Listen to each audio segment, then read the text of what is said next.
llyfr di ddewis fel anreg ydy hunangofiant Malcolm Allen. Fel person wrth y modd efo chwaraeon, does am llawer o hunangofiannau yn yr iaith Gymraeg sydd efo chwaraewyr wedi chwarae ar y lefel ucha, a dwi'n meddwl mae Malcolm Allen yn amlwg wedi gwneud hynny.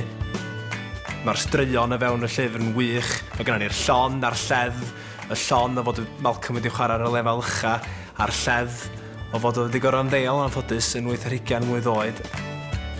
Be sydd am y llyfr hefyd ydy bod ei blentyndod o yn dod drosodd yn bwysig iawn iddo fo yn fewn y llyfr, a dyna sydd wedi gwneud o person mae o heddiw am y gwrnod. So wrth y modd sy'n fwy o hunangofiannau chwaraeon ar gael o fewn yr iaith Gymraeg, felly bod yna fwy o re fewn y byd rygbi, lle mae gen Stephen Jones, Shane Williams, ond fewn pêl-droed, fy rhanna meddwl rwsyd am lawer o chwaraewyr sydd wedi gwneud i'r lefel ucha. Da ni lwcus iawn bod gynna ni Malcolm, a hefyd da ni lwcus iawn bod gynna ni'r llyfr.